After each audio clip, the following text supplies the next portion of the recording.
contribution to world trade is 1%. Commerce, world commerce, trade. So if the whole of Africa is contributing less than 1%, then we can imagine how much Ghana is doing. And somebody was asking about why we don't encourage our people to stay in Africa. And that's the irony of our situation. We spend about $4 billion paying 100,000 expatriates to work for us in Africa. $4 billion paying 100,000 foreign expats, so-called expats. At the same time, 250,000 equally qualified Africans leave our continent to work elsewhere. I guess if we spent a quarter of that amount paying the 250,000, they will stay. And when we talk about development projects, almost 100% financing is from external sources. 100%.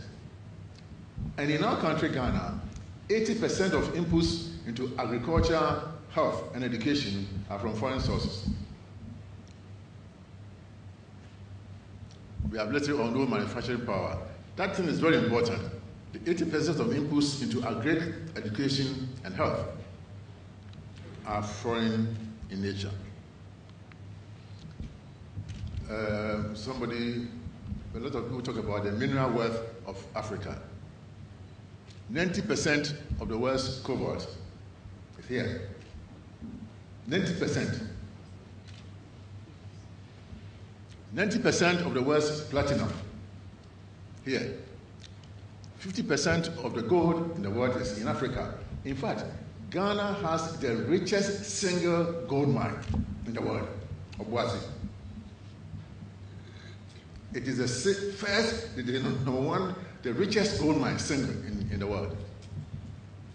90% of chromium, 70% of tantalite, 64% of manganese, and 30% of uranium. Without Africa, they cannot make their bombs. And then DRC has 70% of the world's coltan. Coltan is a combination of columbite and tantalite. And most of the components of every mobile phone, every computer, is from coltan. And Guinea is the world's largest exporter of bauxite. There are others. If we take Tanzania, for example, there's a precious stone called tanzanite. Tanzanite. It is the only place in the world where you can find tanzanite. And traders in New York alone earn about $250 million a year from tanzanite. But the amount that goes to Tanzania is just about $20 million. So these are some of our challenges. So we have basic continental challenges: struggle for survival, food, shelter, clothing, health, and security. But we are told that the basic needs of man is food, shelter, clothing. And we all know that in any biological population, if that population cannot feed, clothe, shelter, heal, and defend itself with its own means, that population has no chance of long-term survival. So you take any biological population, could be the termites. They will build their city with a population of at least 5 million. And when they are in trouble, they don't go and beg the bees or the wasps to come and defend them. They will do that with their own means. They may not succeed all the time, but most of the time they do. And present economic realities cannot sustain modern cardiovascular medicine. We have to accept that. The way things are, if things don't change, we cannot. And especially production of drug and non-drug consumables. If we import wooden tongue depressors, if you import cotton wool, gauze, I mean, if you can produce wax print in your country and you import gauze, that is paradoxical. And of course, attitudinal changes. See, attitudes are so important because, and there are three things that will make everybody successful. The first one is knowledge. I mean, we all have knowledge. And knowledge is a potential force because when you're born, you have the capacity, there's some genetic disposition in you that can bring out the best in you if you have the knowledge. So, to be where you are, you all have knowledge. But without motivation, knowledge cannot help you. You need to motivate a well-qualified person, a nurse, doctor, technician, to succeed. But there's a third component, attitude. You may be a very brilliant professor, well motivated, but if you've got a wrong attitude, you'll still fail. So attitude is important. But the strange thing is that whereas you can teach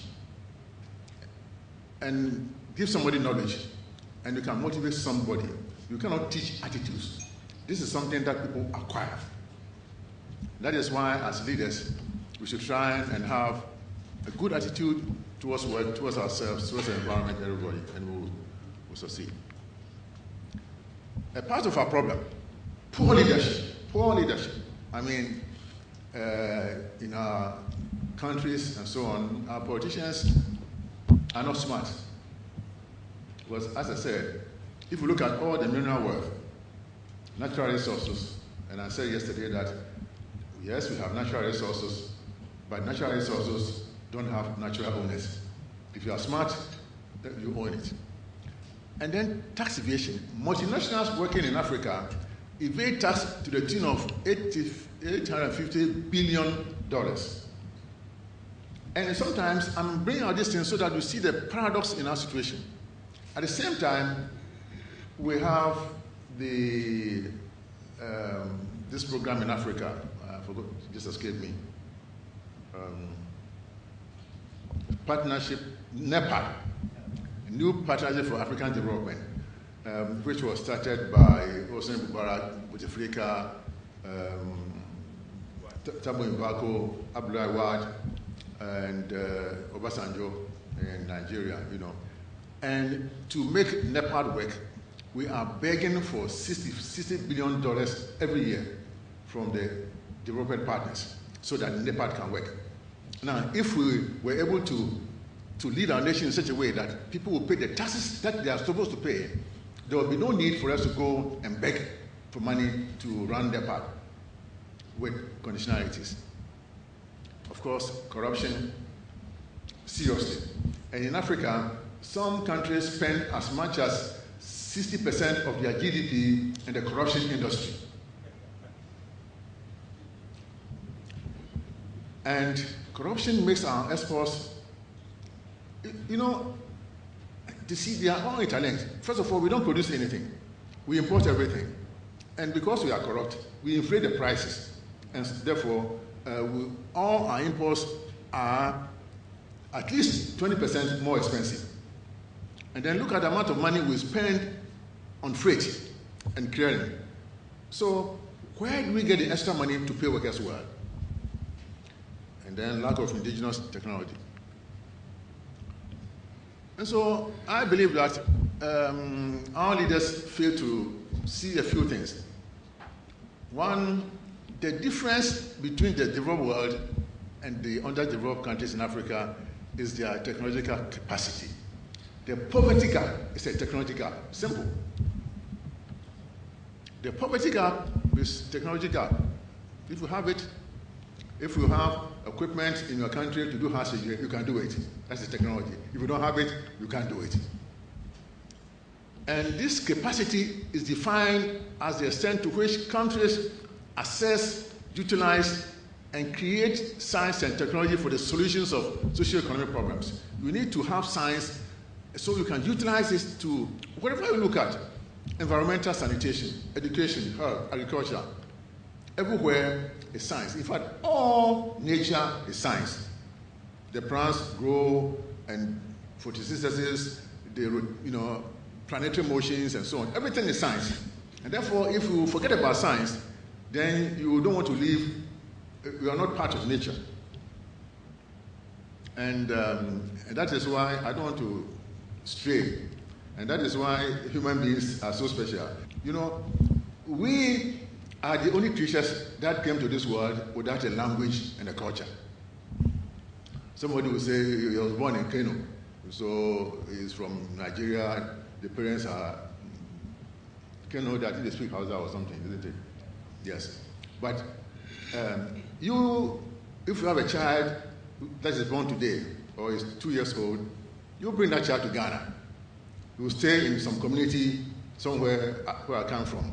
And after 20 years, come for your child and tell me whether it's a Hausa or it's from my hometown. He ceases to be a Nigerian. He will not know your culture, he will not know your dance and so on. When I talk about culture, it's not about dancing and singing. The way, everything that we do, including education, the way we do things. And so, the animals come to this world with all the science and technology that they need to survive. The bees don't go to technical school to learn biochemistry or whatever, but they do their honey.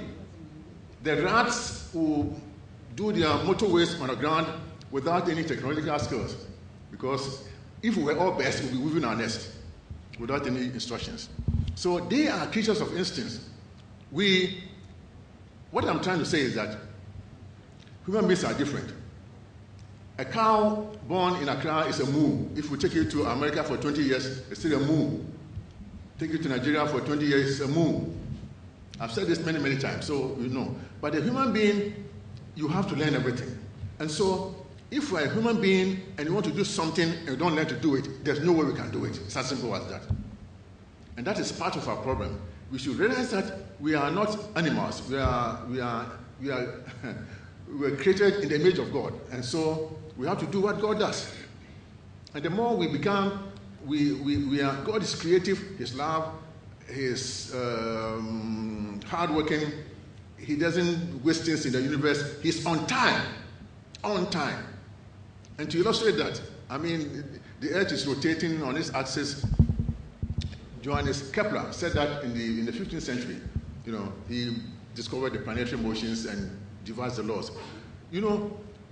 Every 24 hours, those of us here travel 24,000 kilometers, or 40,000 kilometers, because of the circumference of the Earth at the equator, 40,000 kilometers. If we divide that by 24, you'll get a rotation of 1,670. So everything is precise. And therefore, when we are punctual, when we are precise, when we are hardworking, when we are creative, then we conform to God's image. And then we are no longer animals.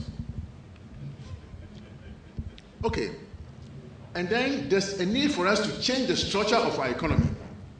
From Ghana's economy, that depends upon the export of raw materials, gold, diamond, everything in the raw form, to one that is dependent upon export of industrial goods and services.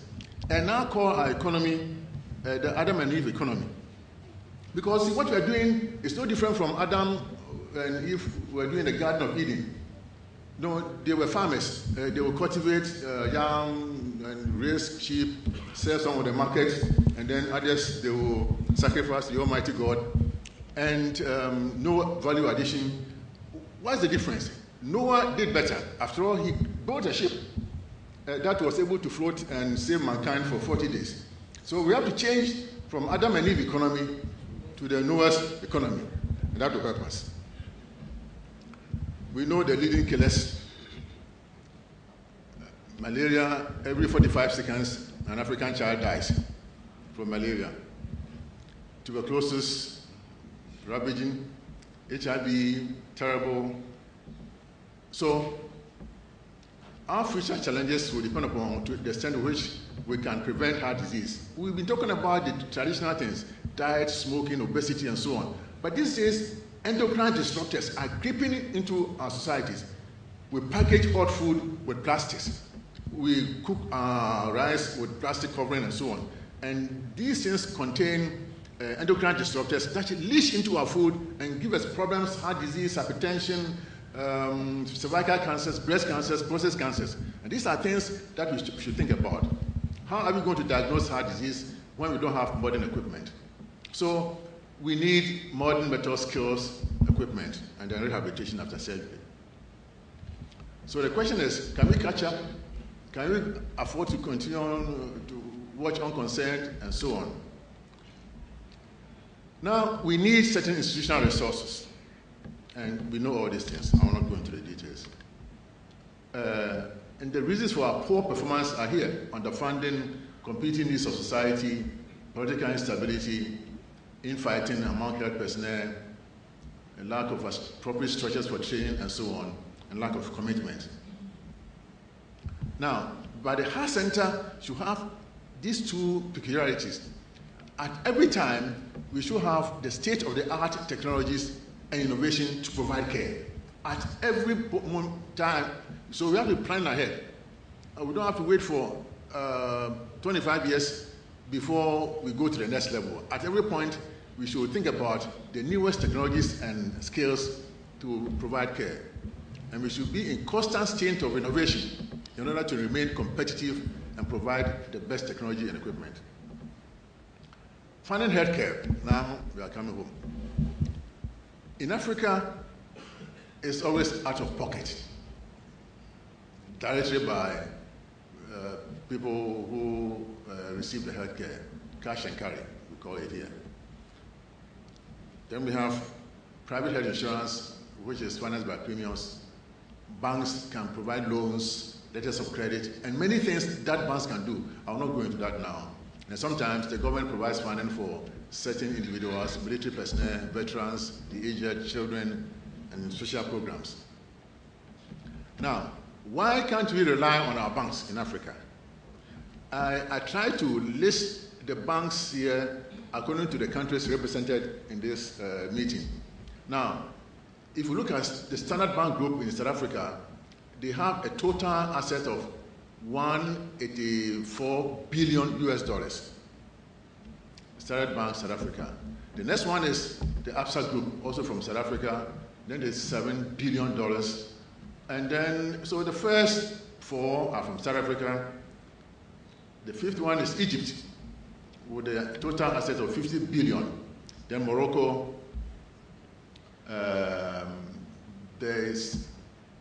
and then Algeria, Nigeria, First Bank of Nigeria, and then the EcoBank Group. Here it is listed under Togo because that's where the headquarters is. Then Zenith Bank of Nigeria, 14 billion. Now, United Bank of Nigeria is number 23rd on the list. That is the first 150 banks in Africa. Ghana Commercial Bank is listed as 121st with a total asset of 1.5 billion. That's the richest bank. And then Barclays Bank Ghana, number 133. Senegal is 132. And Nigeria is doing well because 11 of its banks make the top 1,000 global ranking.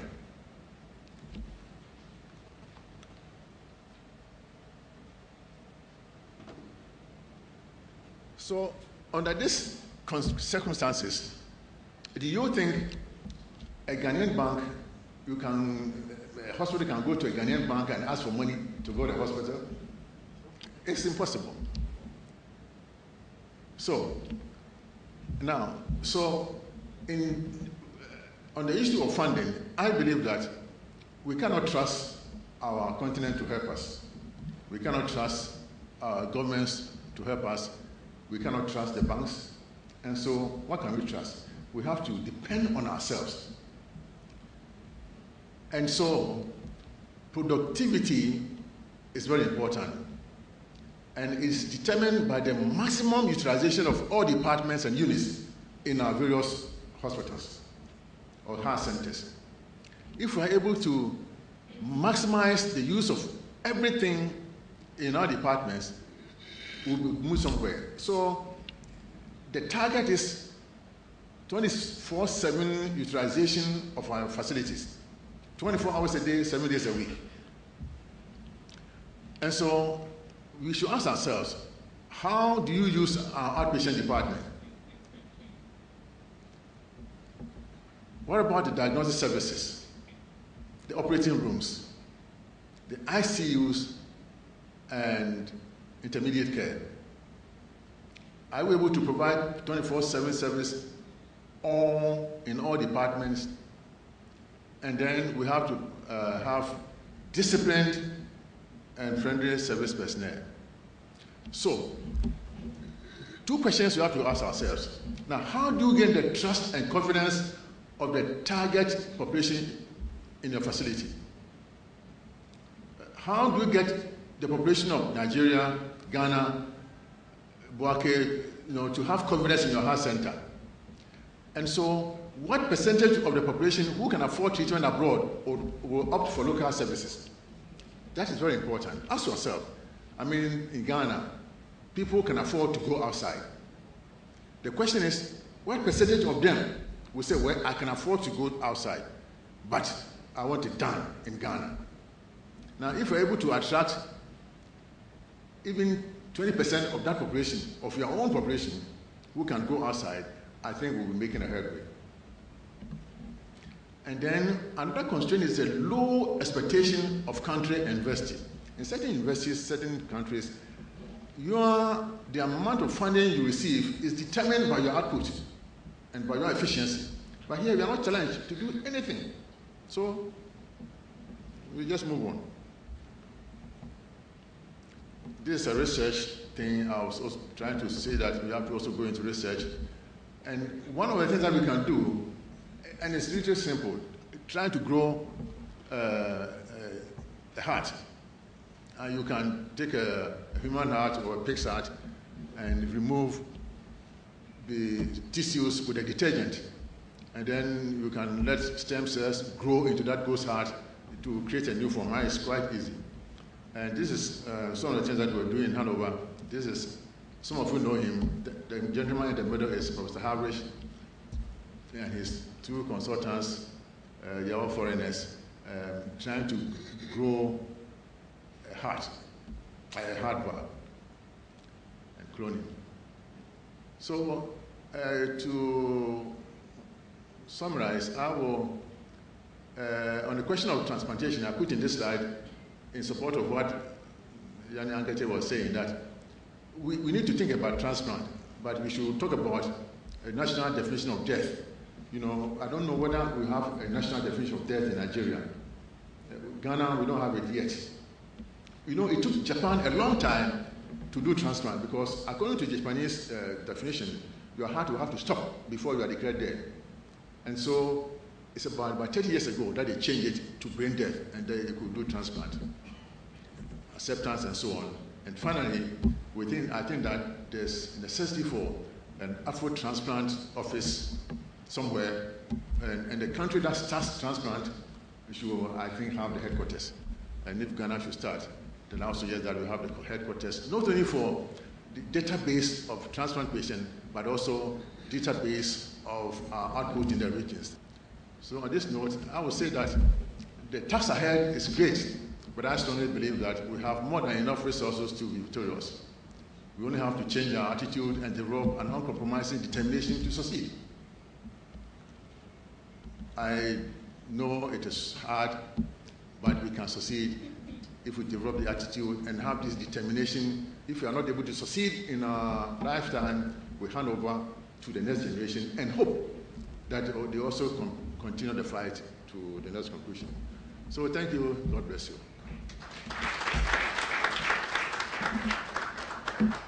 Thank you very much, Professor Boateng. You have 10 minutes for discussion.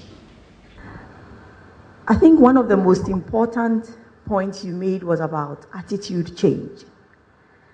So the question I have from your wealth of experiences, what do you do in a situation, which I believe most of us find ourselves in from time to time, where some have the right attitude and some don't have the attitude, and there is the need for change? What would you suggest in such a circumstance? about the case of Morocco, because 10 years later, in Morocco, we were exactly in the same position as many countries in Africa. We have no social security. People who need cardiac surgery cannot operate. We do little cases, only in one unit hospital, and there wasn't a lot of cardiac surgeon who was training, and the situation was the same, and the doctors, cardiac surgeon, doesn't know how to do. And 10 years later, everything changed, everything. There is now 6 public units, 10 private units. There is 14 cardiac surgeons, 13 in training. Everything changed. What happened? First, as you said, it is in our mind. We have to be creative. We have to take our responsibility. We have to go and find money. The problem, as when a doctor is studying, we don't explain to him what is money, where we can find it, how we can deal with it. we have knowledge, no knowledge about this. I'm sure that the bank can give money for services. The role of the bank in all the countries are here not only to take money, but to pay to create services. And that's what happened in Morocco. We take the example of the 10 structure we have in Morocco. The bank give money to make this structure. Of course, it is a risk, but there is nothing without risk. If we need the risk, we win. If we don't give the risk, we don't win. And now for the government, social security is important. Maybe if governments don't want to do it now, they will oblige to do it later, because the bank and the international don't give money if there is no social investment. In Morocco, for example, social security, we have only 10% of the population covered in 10 years later. Now it's 15%, and we are going and... but it is not the idea of the government. It is the idea of La Banque Mondiale. They said, you need money, you have, we want social advancement. We need social security. So all these problems will be found the solution slowly and slowly. And for the transplant, as you said, when there is cardiac surgery, which is performed, the definition of death will change. It happens in Morocco now, 4 years later. But it isn't changed like that. It is changed because we did one transplant. I was one of the team of this transplant. We take a Moroccan and we transplant. And we get the authorization of a family who understands what is transplant. And then the jurisdiction said, what happened? You killed somebody. No, we didn't kill. We have to change the definition. And it's like that. That was what I want to say. Thank you very much. Thank you. I just wanted to pick up 2 areas that, again, as a comment, not so much as a question, and both experiences that we've had in the South African setting. And I'll first talk transplantation. Transplantation, we've had, as you obviously know, in cardiac transplantation, for a long time. The situation that's become very clear to us, though, is that one has to put it into centers of excellence. If one wants to have any outcomes, one needs to have numbers, and one needs to have a structure that allows those numbers to be put into place, and that's very expensive. And in fact, what is interesting in the South African setting, in a population of 50 million people, is that our cardiac transplantation is still less than 100 a year. So the kind of infrastructure that you need to create to get to what is considered to be a pinnacle of surgical science is still massive, and essentially, I think, to some degree unaffordable, even in an economy of South Africa's kind of nature. So what I'm putting out here is that while one wants to do it for philosophical reasons, that one needs to be very careful, and therefore it has to be, in my opinion, a large center, regional center, and while you're talking about the laws of transplantation and so on, it also has to, you have to look at that, I think, in much greater need than anything else. Which then brings me to the second point, and this is the other point that we've developed or learnt in South Africa, is that when it comes to the high interventional costs that are related to cardiac surgery and vascular surgery, particularly in resource-confined environments, that one really, again, has to regionalize those. And again, where one's goals need to be are that one doesn't aim to achieve the kind of results that we read about in the UK or in the USA, but that we're looking at results that are appropriate for the environment that we're working in. So while we all want to, for instance, be able to fix every rheumatic heart disease, one's not going to be able to do that in all parts of the world in the acute setting, and that the outcomes in terms of the acute disease is probably going to be substantially worse than it would be elsewhere, but that one just focuses on what is doable, as long as one has these centers of excellence. And what's being done in the centers of excellence here in Ghana, I think, is absolutely the model that needs to be done, and one that I would like to see happen in South Africa as well.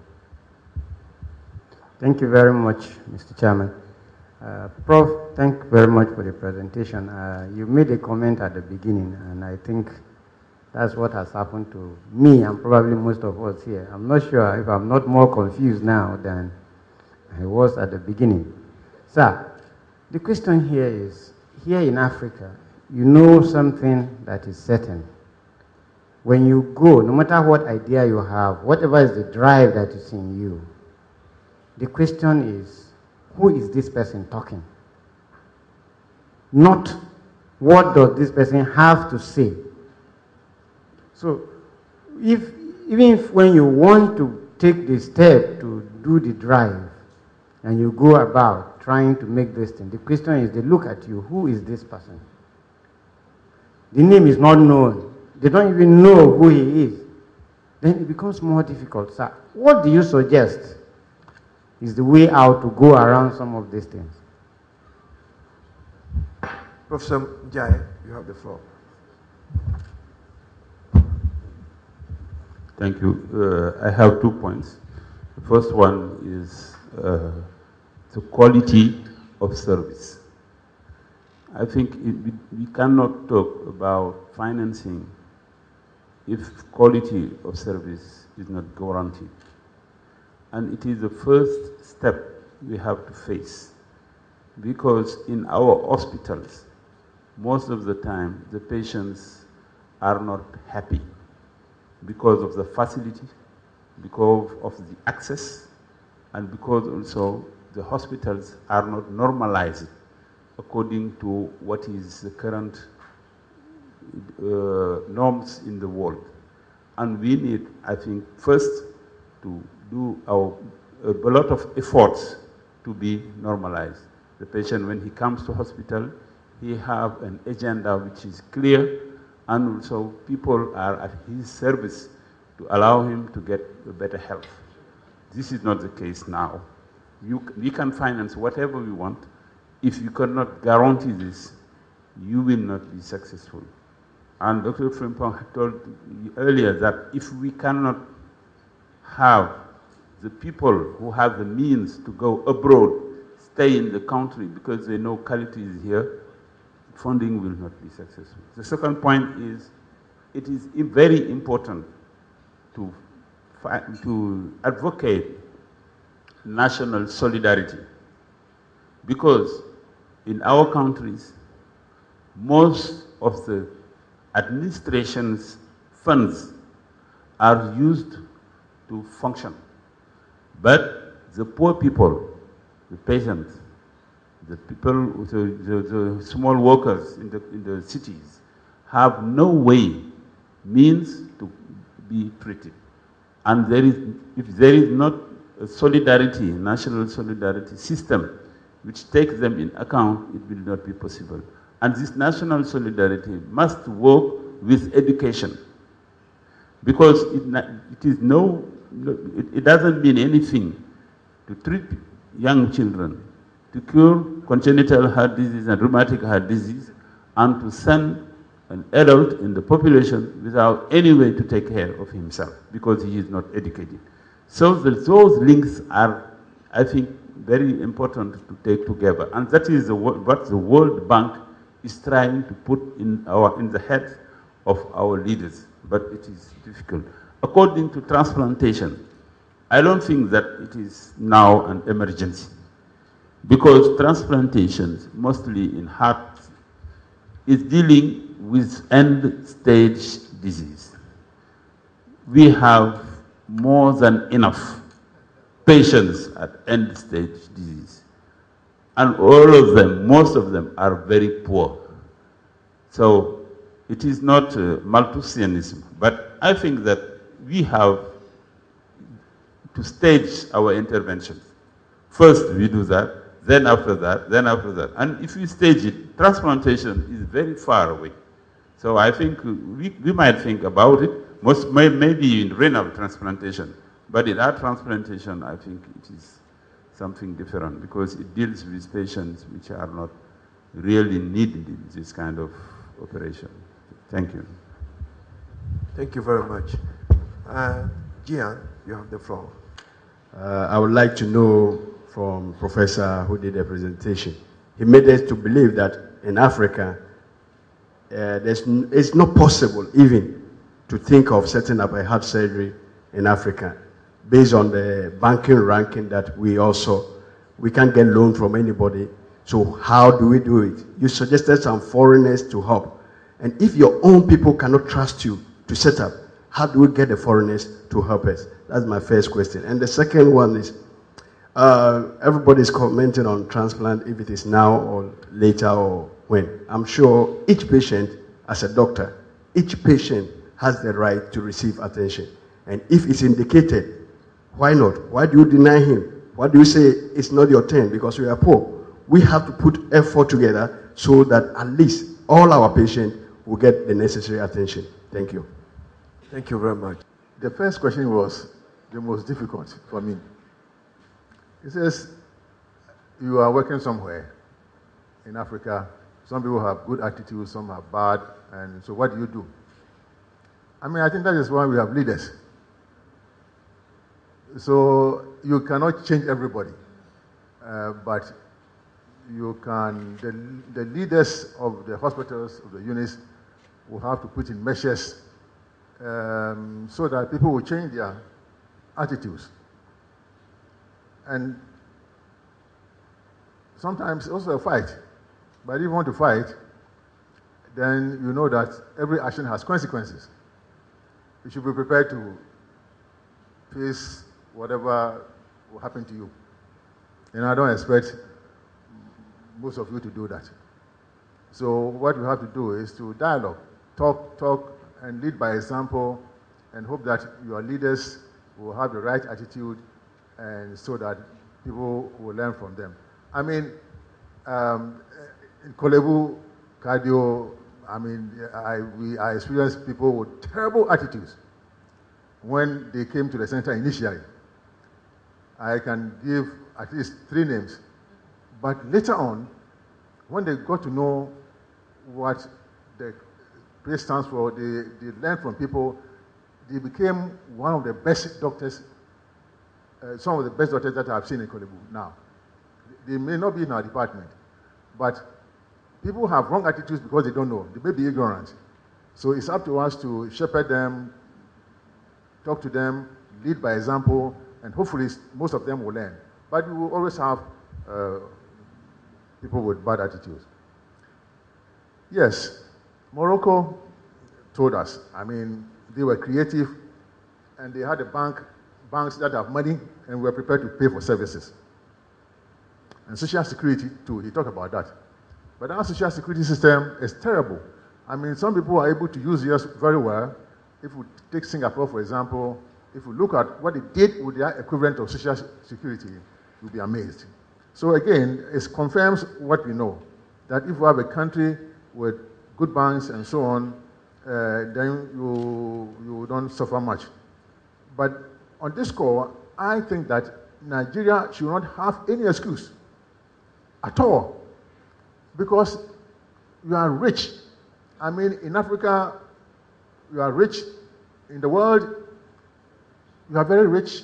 If you have 11 banks among the top 1,000 in the world, Ghana Commercial Bank will not come among the first 10,000. But Nigeria is rich, so it's up to you to do some internal rearrangements. So you will get the money from the banks. And the contribution from South Africa too is valid. Transplant, they said they are doing 100 per year. But you see, I'll link that to what Dr. Jan was saying. You know, worldwide, if you have a center, to be efficient and to be able to compare yourself to world standard, minimum standards, the figure is that you should be doing at least 250 open heart cases a year. 250 open heart cases a year. But how many of us are able to do that? And as far as transplant is concerned, the minimum figure is 50.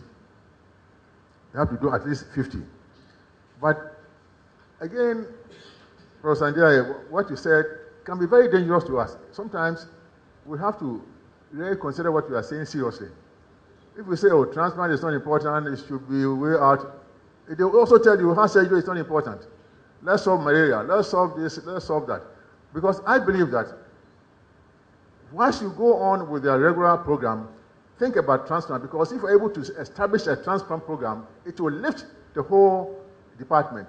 So we may know within us that we are not going to do it next year, but we prepare for it. But we don't say it so that the politicians will say, oh, they say heart transplant is not important. If you say that, they'll say, okay, fine. Let's treat malaria, let's do guinea worm, let's do this, let's do that.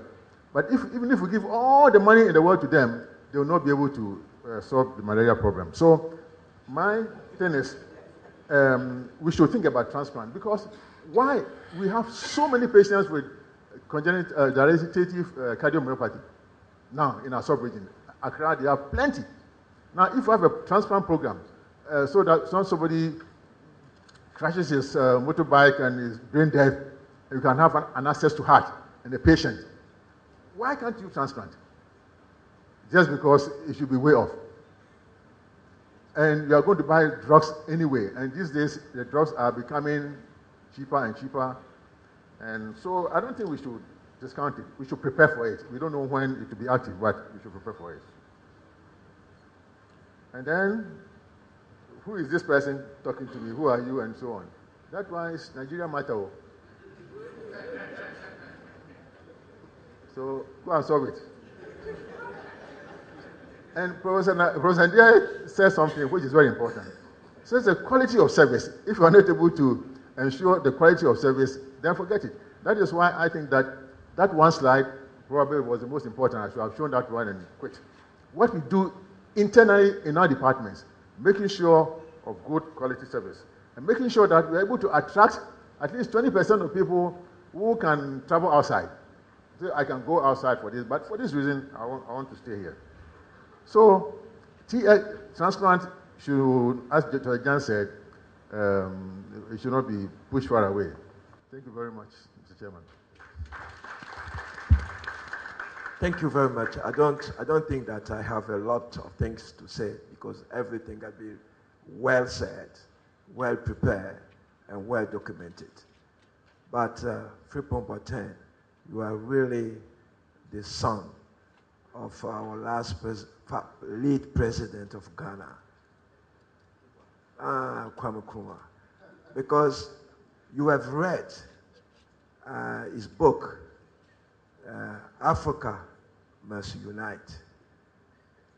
It's wonderful what you present at the first slide.